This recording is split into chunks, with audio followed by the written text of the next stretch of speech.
This is the Cliff Yates Show. Personal growth, motivation, inspiration, and philosophies for a great life. Hey everybody, welcome to the Cliff Yates Show, and you are, as always, in the right place. I'm so excited you're here today. Today I'm talking about a compressed eating window, which I have been trying with great success, and I have modified it a little bit.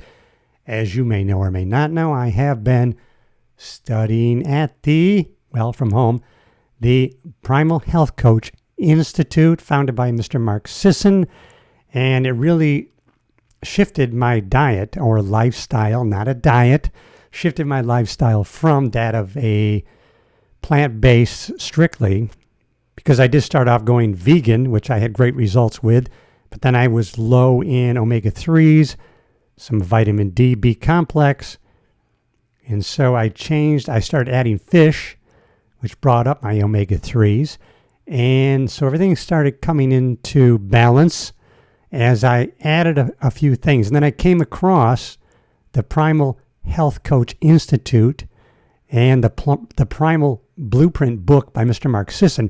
And if you see him, you see that he's jacked. I mean, he is built strong and solid. And I decided, wow, I'm already filming myself in my new lifestyle, filming myself working out. What am I eating? What are the results of those changes that I'm doing? So why not immerse myself in what he's teaching? Because look at the results that he's displaying with his own body. And that's how you can really judge something by the cover of this book, right, which is Mark Sisson. And he has a belief that we are still wired genetically to our ancestors, and it's only within the recent times, as according to the into the broad spectrum of time, it's just been a second since we started changing our diets with new forms of wheat, carbohydrates, processed foods. And so if we get back to our ancestral eating and we have a more nutrient-based food intake, and so we have a lifestyle that we can still enjoy delicious meals and food, and yet we do some of the basic rules that take us back to how we were wired ancestrally, back to pretty much the caveman days. So he believes in eating meat, fish, fowl, eggs, vegetables, fruit, seeds, and nuts, and staying away from what he calls the poisons, which are your grains, sugars, and chemically altered oils. That's if you stay within those parameters, you can enjoy some nutrient-dense foods, and we can get off, and this is what I've been doing, which is why at age 66, I have the energy I do, and that's why I want to share it with everybody else, because it's exciting. And so you can have a delicious lifestyle and you can intuitively start making food decisions based on this primal eating lifestyle without measuring, getting caught up in the weeds of weighing your food and kind of constantly feeling though as you're restricting yourself, when in fact you have a broad spectrum available to you. Now, one thing Mark Sisson did, and I'm going to show you the video which shows what he eats in a day, which basically is 2 meals, if not sometimes 1. He doesn't call it true intermittent fasting because he does, in his morning coffee, put heavy cream, which is a fat. And so that's kind of breaking the fast per se. However, it's low enough there are really no carbohydrates, sugars, so you're not getting an insulin spike. So it does go with the compressed eating window, but not a true fast in the sense of the word. What he does, and I started trying this, was I did not eat from 8 p.m. until noon the next day, except for that cup of coffee. And I was able to, and what that does, if you can reset, and he has a 21-day reset, basically it's a kind of a ketogenic reset, so you can get your body what he says is most efficient when it's burning fat, and ketones. What are ketones? Ketones is what your brain lives off of when it doesn't have the carbohydrates, and what your liver produces when you have a lack of carbohydrates. It will begin to produce ketones to make up for the lack of the carbohydrate, which of course gets converted to a glucose, which causes the spike in insulin, and that can cause us to become insulin resistant, which prevents nutrients from being brought into the cell. But we can actually turn that around and get ourselves switched over to be fat burning machines. That way we're efficient. We are he calls it mitochondrial flexible, so that we can burn carbohydrates. We can burn carbohydrates efficiently because we're not constantly, when the body's used to getting carbohydrates every couple hours, then when you withhold that, that's when you get that drop, the crash, and your body's saying, give me more sugar. I need the glucose in my system. When you get fat adapted, then you can skip that meal. You can go without it, and your body is efficient in burning the adipose fat around your midsection or the fat in your body. It's reset to burn fat, and it burns fat, and it loves to burn fat and ketones. So that kind of is the secret to this compressed eating window. Now, the thing is, I started losing weight, and I've already lost quite a bit of weight from before. I want to maintain lean muscle mass. That kind of makes it hard to get the appropriate amount of protein grams if I'm cutting my eating window down to noon to 8 hours instead of maybe 16. So now what I've done is adjusted my compressed eating window. So I would do that 4 to 5 days during the week. In the past few weeks, I've been doing 4 days of this. And then for 3 days, I'm still eating a nutrient-dense meals, heavy on the protein, lowering of the carbohydrates, healthy fats, avocado oil, healthy fats. So what happens when you have this compressed eating window and you're going so long without eating and you don't feel the hunger because you get fat adapted? When that happens, your cells go into autophagy, where they say, hey, we're not going to be getting any glucose for a while. Okay, this is a good time to clean house. The cells themselves kind of clean house, clean out the dead and the crazy bad things, and the antioxidants in your cells get flushed out, right? And you get cleansed, per se. So autophagy, this is a good thing to get into when you go into that compressed eating window. Your cells will do this on their own when given the chance, when they're not constantly barraged with glucose that comes from our carbohydrates. And I was heavy on the carbohydrates, which is why I've said in previous videos when I went to the vegan lifestyle, it was great for my numbers. My triglycerides were great.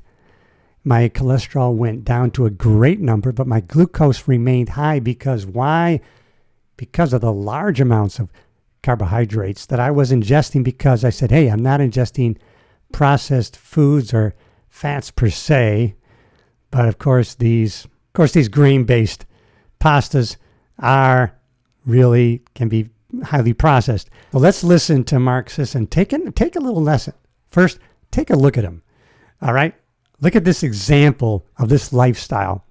And maybe you want to try a compressed eating window. And you can make that 16 hours, 18 hours, 20 hours.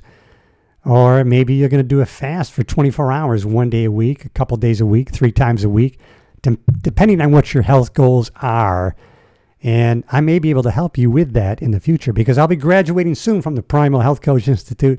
And when that happens, I'm going to be there to coach you, standing side by side with you, if you want or need implementation to some of the things you probably already know you need to do. And sometimes you just need someone walking beside you for a little bit and help you hold yourself accountable. Let's look at Mark Sisson here. Cool. So I start my day with a cup of coffee, and I love a French press. I try to make it as thick as I possibly can and rich. So I put probably more than you'd normally prescribe for 1 cup. But that's so I started my day now. When I do my compressed eating window, I start with coffee. And sometimes I'll do just black coffee. I actually do like coffee black because I get to taste the coffee, and you can get used to that. If you do only one thing in your health starting now, get rid of all creamers. Get rid of those chemically altered creamers that are full of just bad things. That's why they can last 400 years and they don't go bad. They're bad for you. They got crazy bad stuff in them. That's how coffee would get a bad name. It's never the coffee. It's about what we put in the coffee. If you just did one thing this whole year and you cut out creamers, chemically altered creamers, you would change your health in a big way. So I like black coffee, but what I've been doing in this compressed eating window is I've been putting heavy cream in my coffee. About, maybe a shot glass worth. How I like it. Because of metabolic flexibility, I wake up full of energy. I don't feel the need to eat. I'm not hungry. I don't choose to eat usually until about 12:30, 1 o'clock, 1:30 sometimes. So I just start the day with a cup of coffee. And, I think it's more habit than anything now. I'm not like jonesing for a cup of coffee or jonesing for caffeine. I just like the taste and the ritual. No, I like the taste. Oh, there you are. I like the taste and the ritual too. I like the getting up in the morning, brewing the coffee. Of course, it's, gets to be habit that something we enjoy and we have an association with starting the day with this cup of coffee. Listen, there's nothing wrong with that. And if that's not your cup of tea and it's a cup of coffee, then go for it. As we see, Mark does this, and look at the guy. And then I do add cream. I've got some raw cream here, and not shy about adding some cream to it. And then I put a tiny bit of monk fruit sweetener in, because I like that effect too. I don't know what that is. I don't know what monk fruit is, but maybe I'll try it. I haven't even seen it in the store. I don't know where you would get it. But I'm going to try that maybe, monk fruit sweetener. But I don't need it. I put a little shot glass of heavy cream. That's all I need. And in fact, I don't even need that. And the reason I think that I've become fat adapted, I'm now able, after going to 10, 11 a.m., and I haven't eaten since 8 p.m., I'm able to go to the gym, basically be working out fasted. Not in a true sense of the word, but I'm working out without carbohydrates as a fuel. And so I know I'm burning fat as energy, and I tell you, I feel energetic, and I'm not lying to you. And I guess the main part of this for me, part of the ritual, is I do a crossword puzzle every morning, so I have to have my coffee and do the crossword. That is not me. I hate crosswords. I don't like them. I don't do them. I do none of that other stuff. No crosswords for me. But that's Mark, and that's what he does. He's engaging the brain. It's part of his one of his primal laws is to have he's always learning, engaging the brain. Number 10 of his primal health laws. At the same time. Oh, yeah.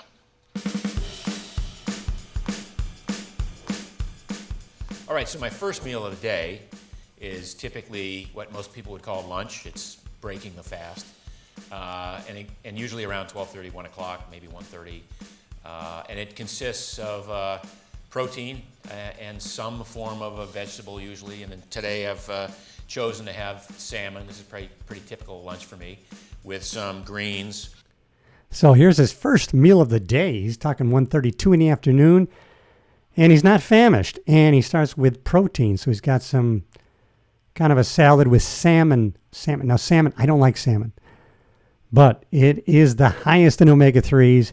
Salmon, wild salmon, is healthiest for you. You got to be careful not to get the farmed salmon because of what they feed these salmon in these confined areas. You want wild salmon, or those that are organically grown, even if they're in captivity.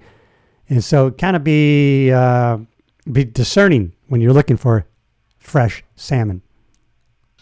It's not a big salad. It's not what I used to call a big-ass salad by any means.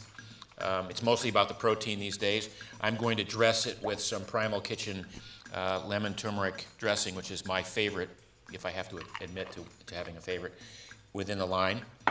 And again, this is just enough to fill me up, satisfy me, get me fueled up, and enough protein to get me through the rest of the day until dinner time. And that's what it's about. It's about getting fueled up, enjoying your lunch, but getting satiated, right? You're sated. I'm satisfied. I feel fulfilled. And look at how many calories. Who knows how much is in there? I'm going to say less than 700 calories for this nutrient-dense meal. No processed food in this whatsoever.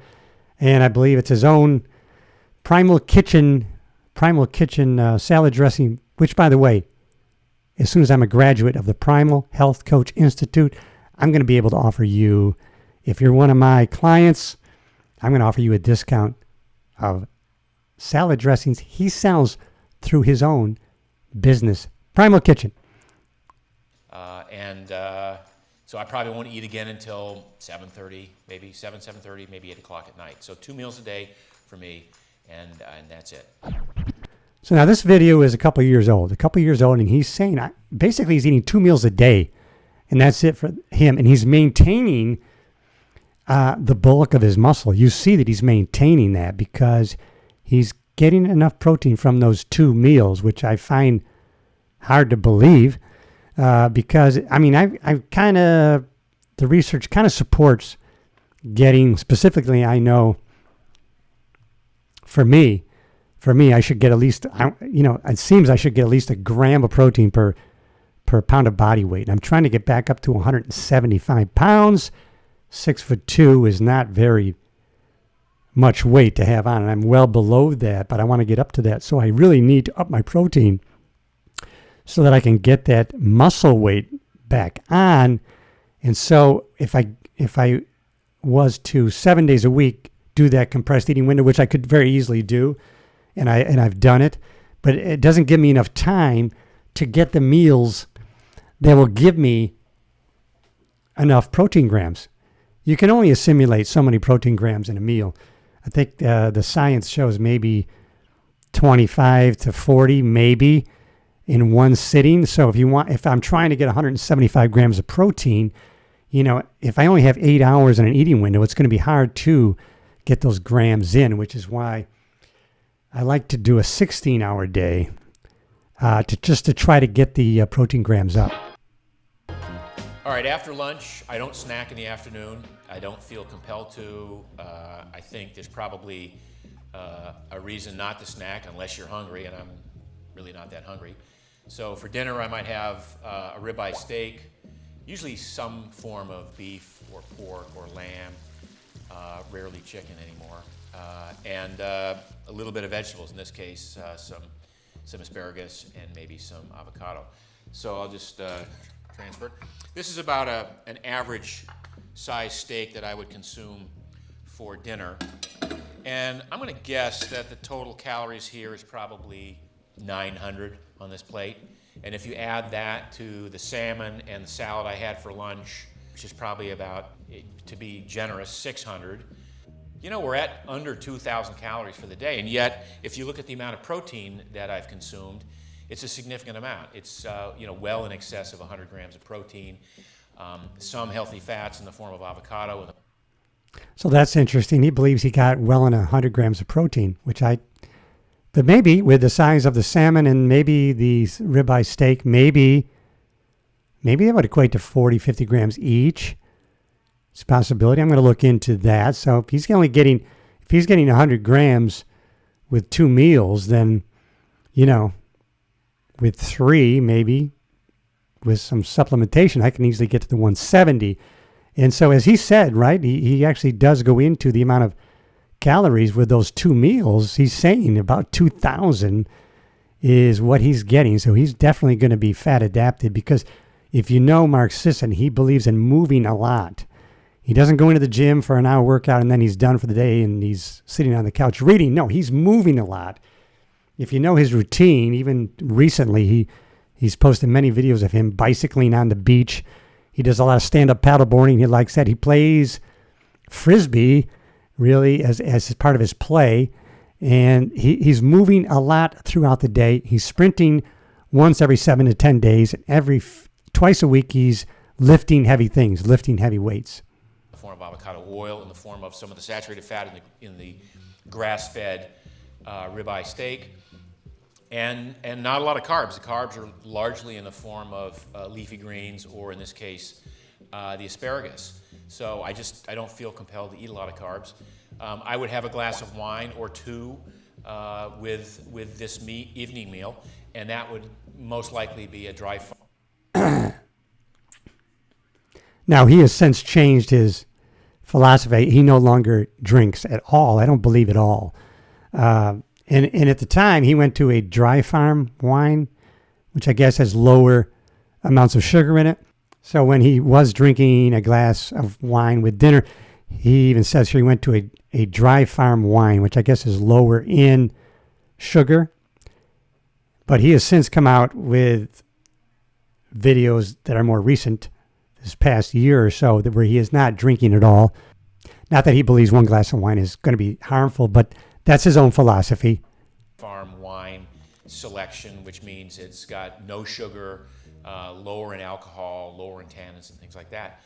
I think the point is, and I'm going to really talk about this in depth in a discussion I have with Brad later on about this notion of metabolic flexibility and how efficient the body really can be in terms of using calories the right way and using the macronutrients the right way. For instance, so much of the protein we consume should not be combusted as fuel, should be used in fact to repair tissue and to create enzymes. That's a good point, that we shouldn't be using the protein for combustible fuel because we need it for muscle restoration, muscle building. If we've broken down that muscle in the gym, because I like to go to the gym, use progressive resistant exercises to really continue to have weight-bearing exercises in a more advanced age to keep those bones strong. But of course, I like to maintain some muscle mass. That's just what I've been into for 50 plus years.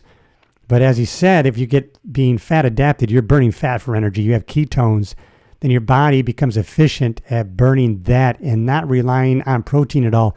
Protein can be used specifically for muscle building and or maintaining your muscle mass.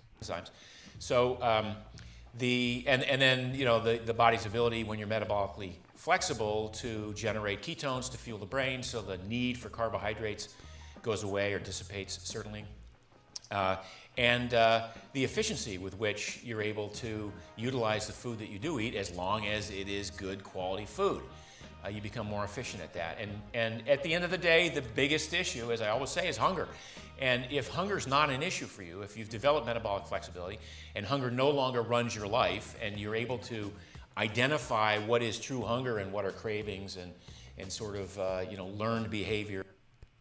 That's one thing I did learn in the health coaching, the Primal Health Coach Institute, is what is in these newfound.